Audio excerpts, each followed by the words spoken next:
बात करेंगे ज्ञानवापी की, तो ज्ञानवापी मामले में आज एक अहम सुनवाई होने वाली है। कार्बन डेटिंग पर जिला कोर्ट आज फैसला सुना सकती है। ज्ञानवापी के श्रृंगार गौरी मामले में 29 सितंबर को कोर्ट में सुनवाई हुई थी और मामले में हिंदू पक्ष ने मांग की है कि एएसआई शिवलिंग की वैज्ञानिक जांच करे।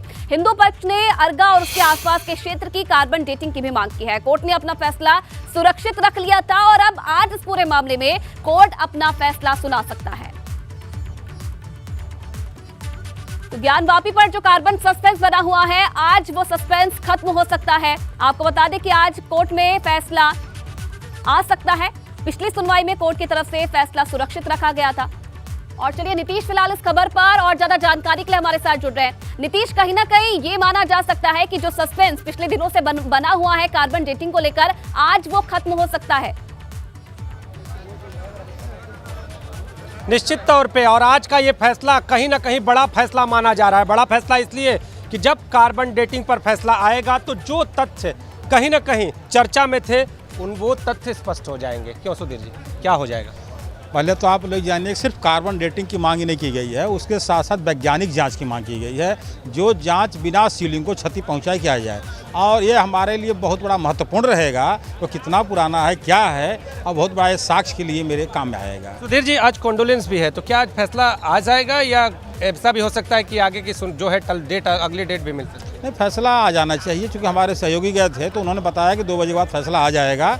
और कॉन्डोलेंस से फैसले से अंतर नहीं पड़ेगा, क्योंकि अधिवक्ता काम नहीं करते हैं, जजमेंट तो जज को देना है ना। अच्छा, जिस तरह से 2 धड़ों में बटा हुआ आपका पक्ष दिखाई दे रहा है, एक धड़ा उसी पे विरोध में बात कर रहा है, जबकि ये बात मुस्लिम पक्ष को करनी चाहिए, तो ये क्या है, दिक्कत कहाँ है और कहाँ पर समझौते की कोई उम्मीद नहीं बनती दिख रही?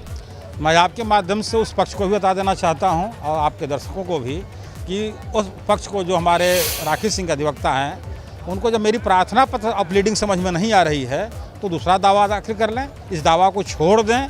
और जो बात हमारे विपक्ष अंजुमन इंतजामिया को कहना चाहिए था, वही बात वो कह रहे हैं। वो हाई कोर्ट जाएंगे शायद इसके खिलाफ, यह बात तो विपक्ष को कहना चाहिए था। उनको समझ में नहीं आ रहा है तो इसमें पैरवी करना वो बंद कर दें, दूसरा अपना दावा दाखिल कर लें, जो करना है करें, इसको डिस्टर्ब न करें। कृपया मेरा निवेदन है आपके माध्यम से, करबद्ध प्रार्थना है, अब इसको चलने दें। स्थिति तो यहाँ भी दिख रही है, लेकिन अभी कुछ और भी अधिवक्ता हैं, सुभाष नंदन चतुर्वेदी जी, इनसे भी जान लेते हैं कि आज सुभाष जी क्या करने वाले हैं। आज देखिए, फैसला माननीय न्यायालय का एक टर्निंग पॉइंट है जिस पे फैसला आना है। ये मैं समझता हूँ कि मंदिर और मस्जिद का जो विवाद है, आज अगर ये फैसला हमारे पक्ष में आ गया, जो भी साइंटिफिक टेस्ट की बात हम लोगों ने किया है, जिसमें तमाम टेक्नोलॉजी है, वैज्ञानिक विधि है, एएसआई ये बता सकती है कि जिस विधि से बिना तोड़ फोड़ किए, बिना क्षतिग्रस्त किए, बिना छुए उस शिवलिंग को, कौन सी विधि सबसे बढ़िया, उसमें जांच होगी। अगर ये आ गया फैसला आज हमारे पक्ष में, तो समझ लीजिए मंदिर और मस्जिद कहिए, या जो भ्रम फैलाया जा रहा है सारे देश में कि ये फव्वारा है, ये शिवलिंग नहीं है, ये मिथक टूट जाएगा और ये समझ लीजिए हिंदुओं की बहुत बड़ी जीत होगी और मंदिर मस्जिद का विवाद का सबसे बड़ा ये टर्निंग पॉइंट आज हो जाएगा। कितने बजे फैसला सुनाया जाएगा? ये सवाल। 2 बजे ये फैसला आना है। अभी हम लोगों ने जो जानकारी जो प्राप्त हुई है हम लोगों की, माननीय जज साहब ने कहा है, जिला जज महोदय ने, कि 2 बजे कहीं ना कहीं देखिए हिंदू पक्ष की तरफ से यही देखने को मिल रहा है कि कहीं ना कहीं जीत अपनी सुनिश्चित मान रहे हैं और फैसला अपने पक्ष में आने की बात भी कह रहे हैं। देखने वाली बात है फैसला आने के बाद क्या कुछ होता है। बहुत धन्यवाद आपका तमाम जानकारी देने के लिए। पिथौरागढ़ में 1 करोड़ की धोखाधड़ी का मामला सामने आया है। शराब व्यवसायी पर अपने ही पार्टनर को धोखा देने का आरोप लगा है। आरोप है कि शराब व्यवसायी हरेंद्र पांडे 1 करोड़ रुपए का हिसाब नहीं दे रहा है। महेंद्र रन्ना की शिकायत पर पुलिस ने मुकदमा दर्ज कर लिया। एटा के जसवंतपुर थाना क्षेत्र के नगला बलू गांव में देर रात एक शख्स ने घर में घुसकर युवती और उसके पिता को मौत के घाट उतार दिया। बताया जा रहा है कि बाप बेटी को मारने वाला शख्स युवती का कथित प्रेमी ही है। युवक ने युवती की मां पर भी प्रहार किया, जिससे उसकी हालत नाजुक बनी हुई है। इधर अलीगढ़ मंडल के डीआईजी दीपक कुमार ने घटनास्थल का दौरा किया। हालांकि आरोपी वारदात के बाद से फरार है, जिसे पुलिस जल्द पकड़ने का दावा कर रही है। डबल मर्डर की घटना हुई, जिसमें कि एक पिता और उनकी पुत्री की हत्या हो गई और उनकी मां को भी चोट लगी है। यह धारदार हथियार से उन पर अटैक किया गया। जिसने हत्या की है उसको पुलिस के द्वारा तत्काल अरेस्ट कर दिया गया, घेराबंदी करके वो पुलिस के कब्जे में है। यह एक बहुत ही जघन्य और लोमहर्षक हत्या है। हत्यारे भी इसी गांव के थे और जिन लोगों की हत्या हुई सभी लोग एक ही गांव के थे। इधर आगरा में फाइनेंस कर्मचारी से 1.5 लाख की लूटपाट हो गई है। कर्मचारी कैश कलेक्शन करके लौट रहा था और तभी उसके साथ बाइक सवार बदमाशों ने लूटपाट की है और लूट की इस वारदात की जानकारी पुलिस को हुई तो मौके पर इलाकाई पुलिस और आला अधिकारी भी पहुंचे हैं। इस मामले की पुलिस पूरे तरीके से जांच कर रही है। माइक्रो प्राइवेट लिमिटेड कंपनी है जिसमें इसका एम्प्लॉय जो था कलेक्शन करके जा रहा था और ये बड़ई गांव के पास इसका कहना है कि 2 व्यक्तियों ने मोटरसाइकिल थी, इसका जो आज का कलेक्शन था करीब 1.5 लाख रुपए, इससे मोटरसाइकिल रोक के छीन के जो है भाग गए। झांसी से बड़ी खबर आ रही है। Babina cantt field firing range में हादसा हो गया है। आर्मी के टैंक में गोला फटने से 2 सैनिक शहीद हो गए हैं, एक घायल बताया जा रहा है। गोला भरते वक्त यह हादसा हुआ। टैंक पर 3 सैनिक सवार थे जिनमें 2 की मौत हो गई है। तो ये बड़ी खबर मिल रही है झांसी से, जहां Babina cantt field firing range में यह हादसा हुआ। आर्मी के टैंक में गोला फटने से 2 सैनिक शहीद हो गए, एक घायल है। गोला भरते वक्त यह हादसा हुआ है और टैंक पर ये 3 सैनिक सवार थे जब यह हादसा हुआ, जिसमें 2 सैनिक शहीद हो गए हैं। तो ये बड़ी खबर, Jhansi Babina cantt field firing range में यह हादसा हुआ। गोला फटने से 2 सैनिक शहीद हो गए हैं, एक घायल बताया जा रहा है। और ये भी जानकारी मिल रही है कि जब टैंक में गोला भरा जा रहा था उस वक्त अचानक से यह हादसा हो गया। आगरा से इस वक्त की बड़ी खबर आपको बता दें तो आगरा में आयकर विभाग ने छापेमारी की है। लाजपत कुंज में बी ब्लॉक के कोठी नंबर 9 पर आयकर विभाग की रेड पड़ी है। गुलाब चंद लधानी के घर पर यह रेड की गई है। यह बड़ी जानकारी फिलहाल मिल रही है। तो आगरा से खबर है, यहां आयकर विभाग ने छापेमारी की है। लाजपत कुंज में बी ब्लॉक के कोठी नंबर 9 पर आयकर विभाग की यह रेड पड़ी है। बताया जा रहा है कि गुलाब चंद लधानी का यह घर है जिस पर रेड की गई है और आयकर विभाग की इस रेड से हड़कंप मच गया है। छापेमारी फिलहाल जारी है और जो अधिकारी हैं वो फिलहाल जांच में जुटे हुए हैं। और चलिए फिलहाल इस खबर पर और ज्यादा जानकारी देने के लिए नितिन उपाध्याय इस वक्त सीधा लाइव हमारे साथ जुड़ रहे हैं। नितिन, आयकर विभाग की ये रेड पड़ी है, क्या जानकारी, कितनी देर हो गई है रेड पड़े हुए और क्या कुछ और जानकारी मिल रही है इस खबर से जुड़ी हुई?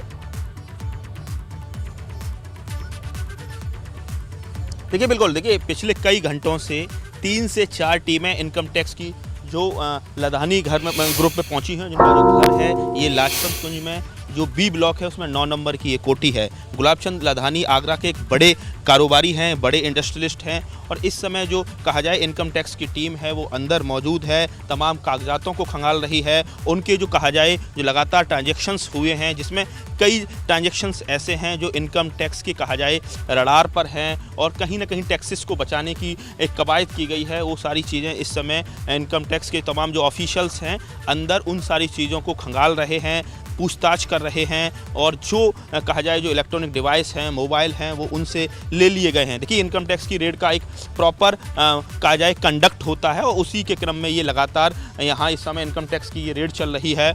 बता रहे हैं 3 से 4 टीमें यहाँ पहुँची हुई हैं। देखिए जो मैं आपको तस्वीरों में वाहन भी दिखा रहा हूँ, ये HR नंबर की गाड़ी है, DL दिल्ली नंबर की ये गाड़ी है, वो यहाँ पहुँचे हुए हैं। देखिए जो गुलाबचंद लधानी हैं बड़े कारोबारी हैं, कोका कोला कंपनी है जो USA बेस्ड एक बड़ी कंपनी है, उसकी लोकल मैन्युफैक्चरिंग का काम गुलाबचंद लधानी करते हैं, जिसकी सप्लाई उत्तर प्रदेश के वेस्टर्न यूपी के 15 ज़िलों में और मध्य प्रदेश के 5 ज़िलों में होती है। इसमें आगरा की जो आगरा से लगते हुए तमाम ज़िले हैं वहाँ इसकी पूरे कोका कोला का जो कहा जाए जो नॉन एल्कोहलिक बेवरेजेस हैं, जो जूस है, जो मिनरल वाटर्स है, उसकी सप्लाई और उसका मैन्युफैक्चरिंग छाता में इनका प्लांट है, उसकी वो ये लधानी ग्रुप करता है। इसके साथ ही आगरा में एक प्राइम कहा जाए लोकेशन पर ताजमहल के नज़दीक ही जो ताज कन्वेंशन होटल है, जो ताज ग्रुप इस समय ओन किया हुआ है, उस होटल के ये मालिक हैं।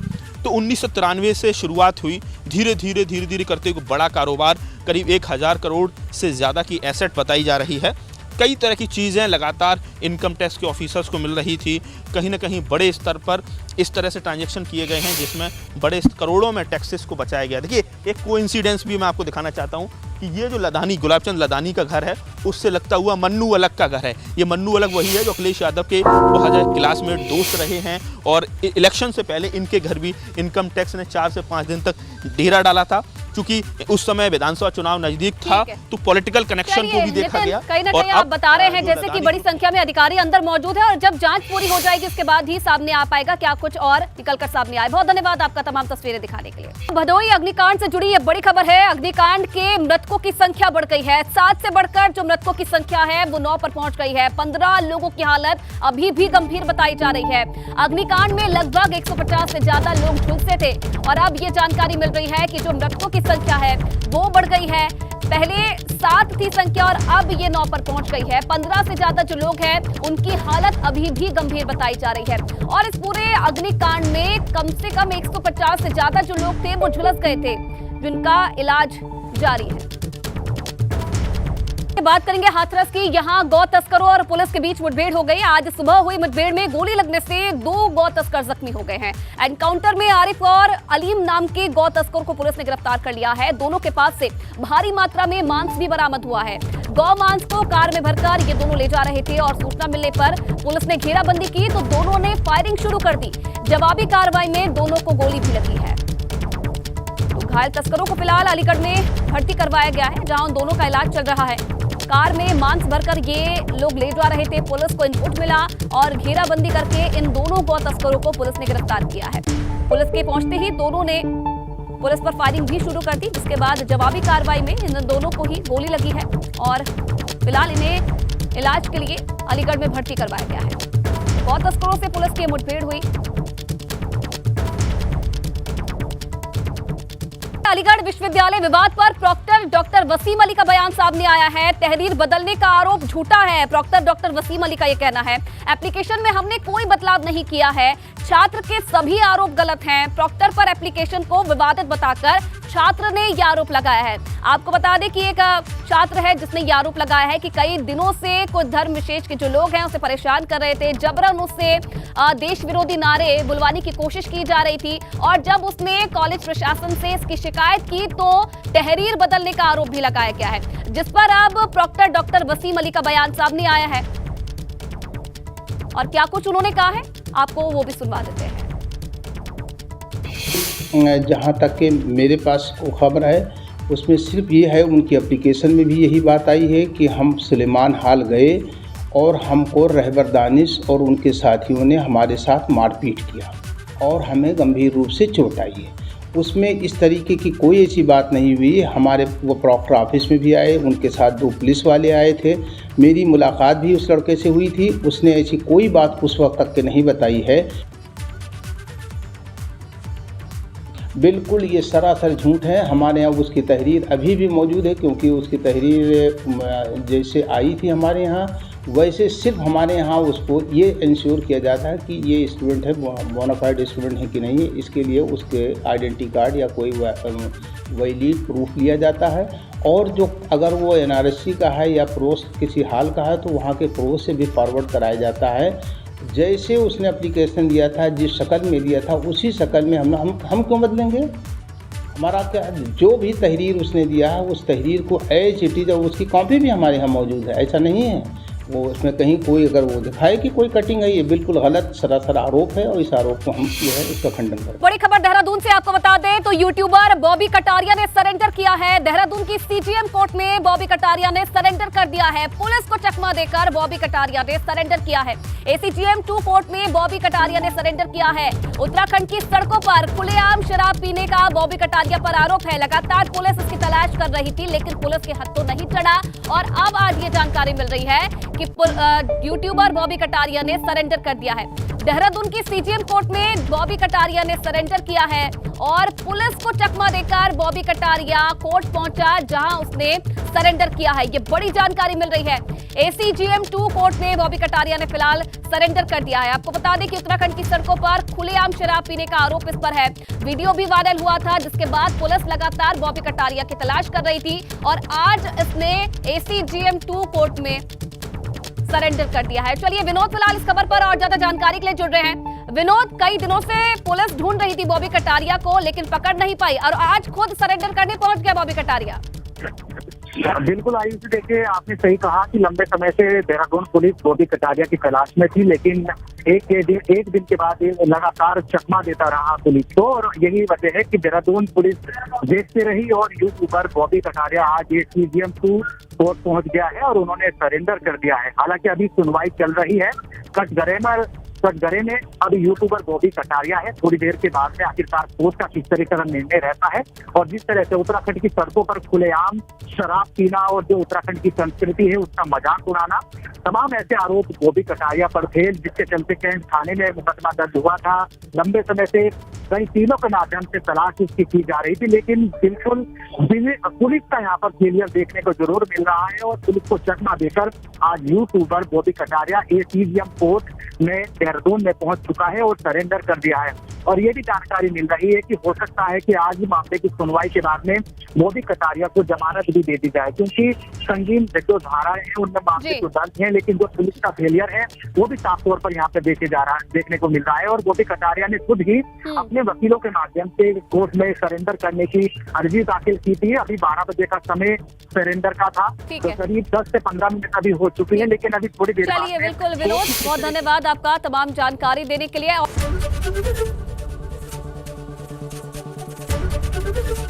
ABP गंगा, खबर आपकी, जुबान आपकी।